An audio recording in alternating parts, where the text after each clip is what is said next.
মন চলো নিজ নিকেতনে, সংসার বিদেশে বিদেশির দেশে, ভ্রম করো মন অকারণ। কেমন? তো স্বামীজির সেই লেখা গান তোমরা তো শুনেছ। তো সেখানে স্বামীজি বলছেন, গিরিশ ঘোষের লেখা গান স্বামীজি গেয়েছেন তো রামকৃষ্ণদেবের কাছে। কি বলেছেন? সাধু সঙ্গ নামে আছে পান্ত ধাম, ক্লান্ত হলে তথায় করিও বিশ্রাম, ভ্রান্ত হলে সুধাইও পথ, সেবান্ত নিবাসী জনে। এই জীবন পথে এই ছেলে মেয়ে সংসার টাকা পয়সা গয়না জীবন, এই প্রতি মুহূর্তে 5 মিনিট পর তোমার একটা ফোন আসবে, তোমার থেমে যাবে সব, তুমি কিচ্ছু জানো। ফোন আসবে, তুমি আনন্দে হেসে ফেলবে, আনন্দে তুমি আত্মহারা হবে, তুমি স্তব্ধ হয়ে যাবে, কিছু জানে না, পৃথিবীর কেউ জানে না। 2 মিনিট পর সবটাই আমরা কিরকম একটা দুলদুলমান একটা তোমার ঝড়ের মুখে সন্ধ্যা প্রদীপের মতো দাঁড়িয়ে আছে। কেমন? ঝড়ের মুখে সন্ধ্যা প্রদীপের মতো জীবন, এরকম একটা জীবন, এরকম একটা জায়গায় দাঁড়িয়ে আছি। তো সেই জায়গায় আত্মবিশ্বাস তো চাই। তো তাই আত্মবিশ্বাসী আমাদের হতেই হবে।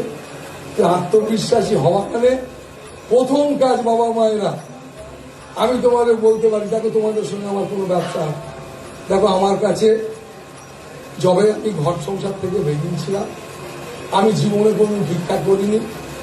ভিক্ষা করে খাবো, ভিক্ষা করে চলবে আমার, আমি এতে একদম বিশ্বাসী। কারণ আমি কোনো মতে ভিখিরি নই, ভেতর থেকে তো মোটেই নই, বাইরেও। কেন ভিখিরি কেন হতে যাবো? পরমাত্মা আমার পিতা, তুমি আমার আপনজন, তোমাকে আপনজন বলে যখন বিশ্বাস করি, তো সেই কারণে আমায় কোনো ভিক্ষা করতে লাগেনি, এখন তো লাগেই। তো আমার কাছে তোমরা ভালোবেসে যা দাও, আগে যা দিয়েছিল তখন আমার কাছে দিত, কি করি এগুলো নিয়ে?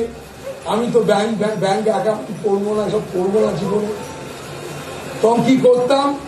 বললো, বাবা আমার ঘরের চালটা উড়ে গেছে, যা 20,000 টাকা নিয়ে যা। বাবা আমার মেয়ের বিয়ে দিয়ে যা, 20,000 টাকা পরে দিয়ে দিতাম। তারপরে 2-3 দিন পরে শুনতে পেতাম যে এর বাড়ির চাল উড়ে যায়নি, মেয়ের বিয়েও দেয়নি, তোমার থেকে মিছিমিছি নিয়ে চলে গেছে বাবা। এইভাবে 2-3 বছর চললো, বুঝলে। তারপরে নিজে মেয়ের বিয়ে দেওয়ার জন্য এমনিতেই সাধু সন্ন্যাসী যারা ফকির মানুষ, আমাদের তো একটা কিছু একটা, তোমরা যেমন সংসারী মানুষ, তোমাদের সবার একটা ল আছে, একটা আইন আছে। সংসারী মানুষ তুমি, তোমার জন্য নিয়ম আছে, তুমি তোমার ছেলে মেয়ে বড় করছো, ভালো থাকবে, ঠিক সাধু সন্ন্যাসীদের জন্য আছে।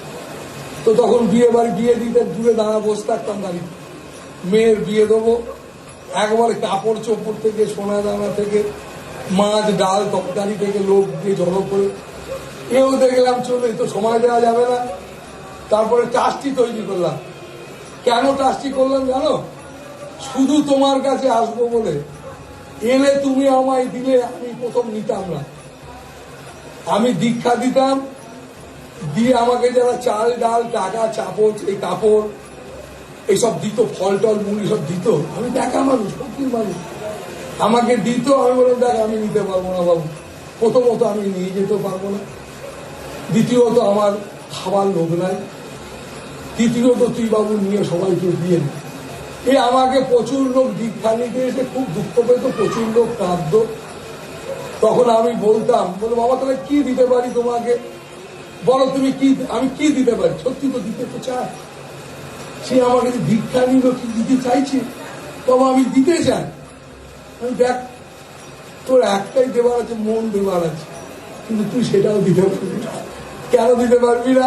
সেটাও তুই বেছে দিয়েছিস রে, সেটাও তুমি একদম সর্ষের পুডলি খোলার মতো ছড়িয়ে গেছে। তোমার ছেলেতে, তোমার মেয়েকে, টাকাতে, ব্যবসাতে, চাকরিতে 30 বছর আগে কি করেছিলে, সবেতে তোমার মন একবারে ছড়িয়ে গেছে, একবারে তোমার সর্ষের পুডলি খোলার মতো ছড়িয়ে গেছে।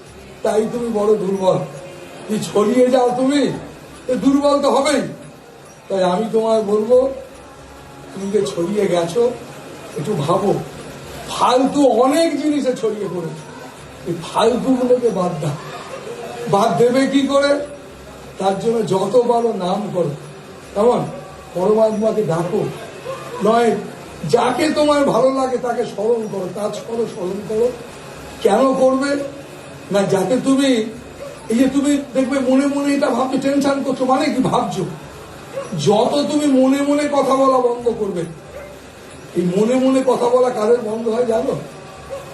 তাদেরই বন্ধ হয় যারা সেখানে পৌঁছে গেছে, যাদের মন নেই আর। তাদের কি বলা হয় বলতো? যারা নির্বাণ লাভ করে। বুদ্ধ বলছে নির্বাণ, কেমন? আর আমাদের সনাতন ধর্মের ঋষিরা বলছে নির্বিকল্প।